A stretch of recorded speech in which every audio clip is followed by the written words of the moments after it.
നാശം പിടിക്കാൻ. ഇതിപ്പോൾ ഇയാളുടെ സ്ഥിരം പരിപാടിയാണല്ലോ കർത്താവേ. ആരെങ്കിലും ഇതൊന്ന് കണ്ടിട്ട് അയാളെ രണ്ട് പൊട്ടിച്ചിരുന്നെങ്കിൽ. രാവിലെ കോളേജിലേക്ക് പോകാൻ ബസ് കാത്തു നിൽക്കുമ്പോൾ റീനയുടെ ആത്മകഥം കേട്ട് കൂടെയുണ്ടായിരുന്ന ജിഷ അവളോട് എന്താണെന്ന് ചോദിച്ചതും റീന അവളോട് ബസ് സ്റ്റാൻഡിൻ്റെ വലതുവശം നിൽക്കുന്ന പിങ്ക് ഷർട്ട് ധരിച്ച ആളെ ശ്രദ്ധിച്ചു നോക്കാൻ പറഞ്ഞു. എൻ്റെ ഈശ്വര, എന്തൊരു വൃത്തികേടാ അയാൾ ഈ കാണിക്കുന്നത്. ഛേ, അറച്ചിട്ട് ശരീരം പുളിക്കുന്നു. റീന പറഞ്ഞിടത്തേക്ക് നോക്കി ജിഷ വെറുപ്പോടെ പറഞ്ഞുകൊണ്ട് നിലത്തേക്ക് തുപ്പി. നീ ഇതിപ്പോൾ ഇന്ന് ആദ്യമായിട്ടല്ലേ കാണുന്നത് ജിഷേ? ഞാൻ കഴിഞ്ഞ 2-3 ദിവസമായിട്ട് ഇത് കാണുന്നുണ്ട്.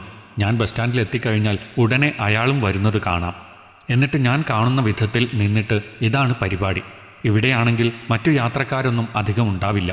ഉള്ളവരുടെയൊന്നും ശ്രദ്ധയിൽപ്പെടാതെയാണ് ഇയാളുടെ പരിപാടി. ഇതേതാ ആളെന്ന് നിനക്കറിയോടി റീനെ? എങ്ങനെ അറിയാനാടി? നീ കണ്ടില്ലേ, ഹെൽമറ്റും മാസ്കുമെല്ലാം ഇട്ടിട്ടാണ് ചെറ്റയുടെ നിൽപ്പും പരിപാടിയും. റീന വെറുപ്പോടെ പറഞ്ഞു. നിനക്കിത് ആരോടെങ്കിലും പറഞ്ഞുകൂടെ റീനെ? ആരോട് പറയാൻ? അല്ലെങ്കിൽ തന്നെ എന്തു പറയും? ഏതോ ഒരു ഞരമ്പൻ എന്നെ നോക്കി സ്വന്തം നഗ്നത കാണിച്ച് സ്വയംഭോഗം ചെയ്യുന്നെന്നോ? എന്താ അങ്ങനെ പറഞ്ഞാൽ ഞാൻ പറഞ്ഞു കാട്ടിത്തരാം നിനക്ക്. പറഞ്ഞുകൊണ്ട് ജിഷ മുന്നോട്ട് നടന്നതും റീനെ അവളുടെ കയ്യിൽ പിടിച്ചു. ഇതൊരു തനി നാട്ടിൻപുറമാണെന്ന് നിനക്കറിയില്ലേടി? നീ ഇന്നലെ മാത്രം എൻ്റെ കൂടെ വന്നവളാണ്. ഇവിടുത്തെ ആളുകളെ അറിയില്ല നിനക്ക്. അതെന്താ, ഇവിടുത്തെ ആളുകളാരും മനുഷ്യരല്ലേ? ജിഷ ദേഷ്യപ്പെട്ടു റീനയോട്. ഇവിടെ ഉള്ളവരെല്ലാം മനുഷ്യർ തന്നെയാണ്. പക്ഷേ ഇതെല്ലാം ആരോടെങ്കിലും പറയാനോ പ്രതികരിക്കാനോ പോയാൽ പിന്നെ നമ്മൾ തന്നെയായിരിക്കും ഇവിടെ നാണം കെടുക. പറഞ്ഞവർ ഒടുവിൽ നമ്മളെ തന്നെ നാണം കെടുത്തും. എനിക്ക് നാളെയും ഇവിടെ തന്നെ വരണം ബസ് കയറാൻ. അതുകൊണ്ട് പൊന്നുമോൾ ഒന്ന് അടങ്ങി നിൽക്ക്. അയാൾ എന്തെങ്കിലും ചെയ്യട്ടെ. റീനയൊരു അപേക്ഷ പോലെ ജിഷയോട് പറഞ്ഞു. നമ്മൾ ഇങ്ങനെ ചിന്തിക്കുന്നതാണ് റീനെ തെറ്റ്. പ്രതികരിക്കേണ്ടിടത്ത് നമ്മൾ പ്രതികരിക്കുക തന്നെ വേണം.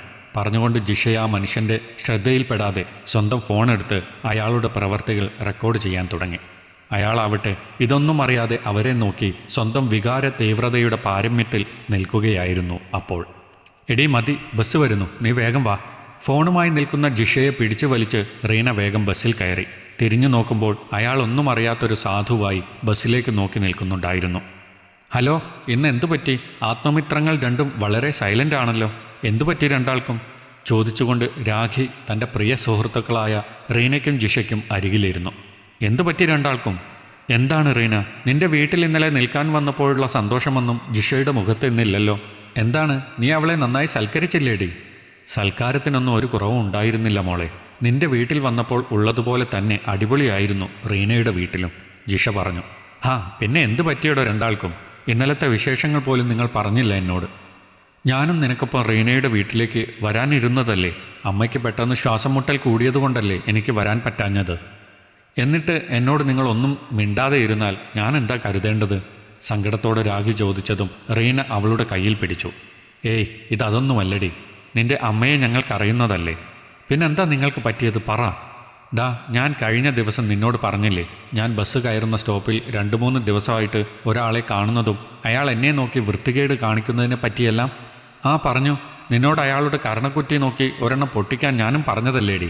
രാഖി ചോദിച്ചു. ഇവളോ? അയാളെ അടിക്കാനോ? ബെസ്റ്റ്. ഞാൻ നല്ല 2 വർത്തമാനം പറയാമെന്ന് പറഞ്ഞപ്പോൾ എന്നെ വിലക്കി ഇവൾ.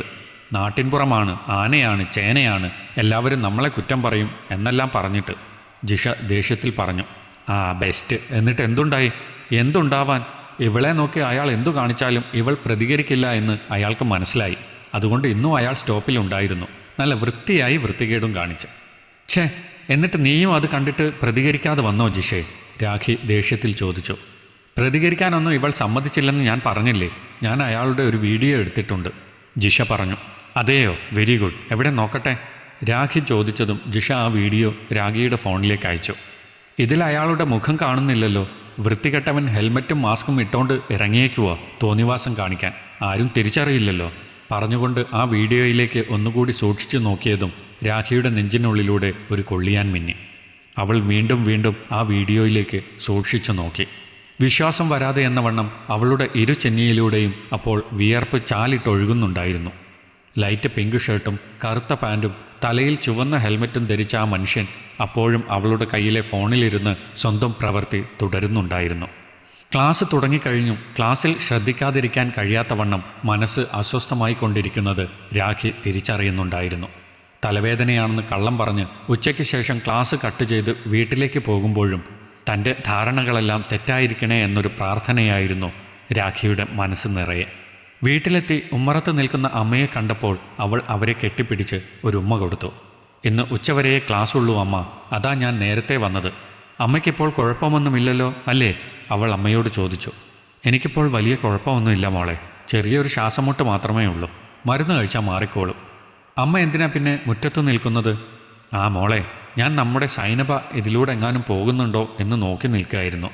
ഒരാഴ്ചയായി അവളോട് ഇങ്ങോട്ട് വരാൻ പറയുന്നു. ആകെ ഒന്ന് തട്ടിയടിച്ച് തൂത്തു തുടയ്ക്കാനായി. വീടിനകം നിറയെ പൊടിയാണ്.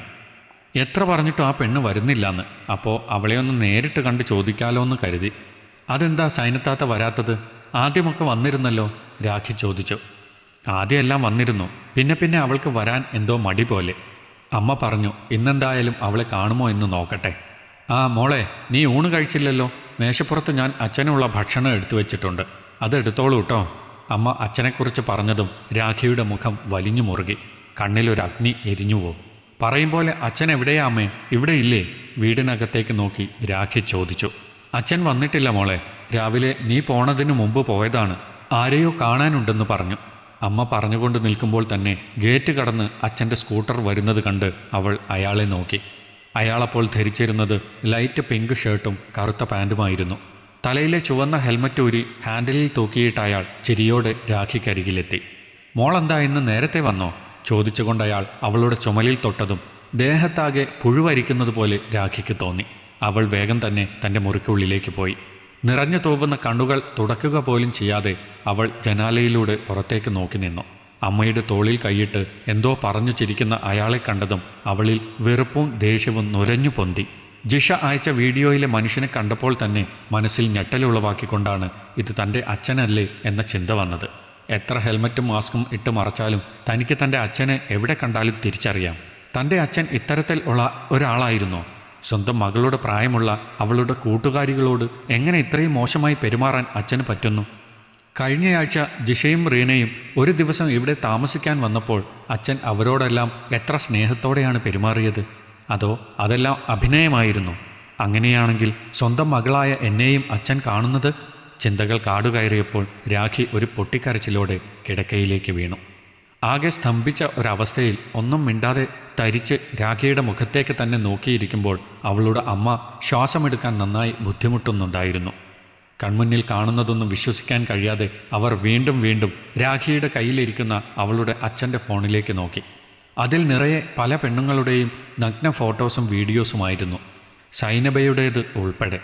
അതിനേക്കാളെല്ലാം അവർ ഞെട്ടിയത് രാജിയുടെ സുഹൃത്തുക്കളുടെ അവരറിയാതെ എടുത്ത ഫോട്ടോയ്ക്കും വീഡിയോയ്ക്കുമൊപ്പം രാഖിയുടെ ഫോട്ടോസും വീഡിയോസും കണ്ടപ്പോഴായിരുന്നു. എല്ലാം തന്നെ അവരുടെ ശരീരത്തിൻ്റെ മൃദുലതകളെ വെളിവാക്കുന്നതായിരുന്നു. രാഖി അടിച്ചു വാരാനും മറ്റും കുനിയുമ്പോൾ എടുത്ത വീഡിയോ മുതൽ ഉറക്കത്തിൽ അവൾ അറിയാതെ എടുത്ത വീഡിയോ വരെ ഉണ്ടായിരുന്നു. അതിൽ പലതിലും രാഖിയുടെ വസ്ത്രം സ്ഥാനം തെറ്റിയാണ് കിടന്നിരുന്നത്. ഇനി അമ്മ പറയൂ, സ്വന്തം മകളെപ്പോലും കാമത്തിൻ്റെ കണ്ണോടെ കണ്ട ഈ ചെറ്റയെ ഞാൻ എന്താ ചെയ്യേണ്ടത്? ഇവിടെ വന്ന് സ്വന്തം വീടും മാതാപിതാക്കളുമാണ് നിങ്ങളെന്ന് കരുതിയാണ് ജിഷയും റീനയും പെരുമാറിയത്. അവരെ പോലും ഇയാൾ കണ്ടത് മറ്റൊരു കണ്ണിലൂടെയാണ്. അതുകൊണ്ടാണ് റീനയുടെ ബസ് സ്റ്റോപ്പിൽ ഇയാൾ ചെന്നതും അനാവശ്യം കാണിച്ചതും. മാസ്കും ഹെൽമറ്റും ഇട്ടതുകൊണ്ട് അവർക്ക് ആളെ മനസ്സിലായില്ല. പക്ഷേ അന്നു മുതൽ ഞാൻ ഇയാളെ ശ്രദ്ധിക്കുന്നുണ്ടായിരുന്നു. ഒരു മകളോടെന്ന പോലെയല്ല ഇയാൾ എന്നോട് പെരുമാറുന്നതെന്ന് തിരിച്ചറിഞ്ഞപ്പോൾ മുതൽ ഞാനിത് അമ്മയോട് പറയാൻ ഒരുങ്ങിയതാണ്. പക്ഷേ തെളിവിനായി എൻ്റെ കയ്യിൽ ജിഷയെടുത്ത ഒരു വീഡിയോ മാത്രമേ ഉണ്ടായിരുന്നുള്ളൂ. അതുകൊണ്ടാണ് ഞാൻ ഇയാൾ അറിയാതെ ഇയാളുടെ ഫോൺ നോക്കിയത്. ഇനി അമ്മ പറയൂ, ഞാൻ എന്ത് ചെയ്യണമായിരുന്നു? ഇയാളെ കൊല്ലാനാണ് എനിക്ക് തോന്നിയത്. അതിനുവേണ്ടി തന്നെയാണ് ഇയാളുടെ സ്കൂട്ടറിൻ്റെ ബ്രേക്കിൻ്റെ കേബിൾ ഞാൻ മുറിച്ചു മാറ്റിയത്. അതറിയാതെ എടുത്ത് ഓടിച്ചു പോകുന്നതിനിടയിലാണ് ഇയാൾക്ക് ഈ അപകടം പറ്റിയതും എണീക്കാൻ പറ്റാത്ത വിധം പകുതി പ്രാണനായി ഇപ്പോൾ തിരികെ കിട്ടിയതും. ഇനി ഇയാൾ ഒരു പെണ്ണിനെയും വൃത്തികെട്ട രീതിയിൽ നോക്കില്ലല്ലോ. ഇതൊന്നും ഞാൻ അമ്മയോട് ഇപ്പോഴൊരു പക്ഷേ പറയില്ലായിരുന്നു. പക്ഷേ ഇയാളെക്കുറിച്ചോർത്ത് ഇയാൾക്ക് വേണ്ടി പ്രാർത്ഥിച്ച് ഓരോ നിമിഷവും എൻ്റെ അമ്മ ഒരുങ്ങുന്നതും സ്വന്തം ആരോഗ്യം നശിപ്പിക്കുന്നതും കണ്ടതുകൊണ്ട് മാത്രമാണ് ഞാനിതെല്ലാം പറഞ്ഞത്. ഇനി അമ്മ തീരുമാനിക്കൂ ബാക്കി. എൻ്റെ മനസ്സിലെന്തായാലും എൻ്റെ അച്ഛൻ മരിച്ചു കഴിഞ്ഞു. പറഞ്ഞുകൊണ്ട് രാഖി തിരിഞ്ഞതും അനങ്ങാൻ വയ്യാതെ കിടക്കുന്ന അയാളുടെ മുഖത്തേക്ക് കാർക്കിച്ചു തുപ്പി അവളുടെ അമ്മ. ഒന്ന് അനങ്ങാൻ പോലും കഴിയാതെ തൻ്റെ എല്ലാ കാര്യങ്ങളും ഭാര്യയും മകളും മനസ്സിലാക്കിയെന്നും അതിന് മകൾ തന്ന ശിക്ഷയാണ് മിണ്ടാനോ അനങ്ങാനോ സാധിക്കാതെയുള്ള ഈ കിടപ്പെന്നും മനസ്സിലാക്കിയ അയാൾ ഒന്നും പറയാനോ ചെയ്യാനോ കഴിയാതെ ഒഴുകുന്ന കണ്ണുമായി മുഖത്ത് വീണ തുപ്പലുമായി അവരുടെ മുന്നിൽ മലർന്നു കിടന്നു ഒരു ശവം കണക്ക്, അല്ല ഒരു ശവമായി തന്നെ.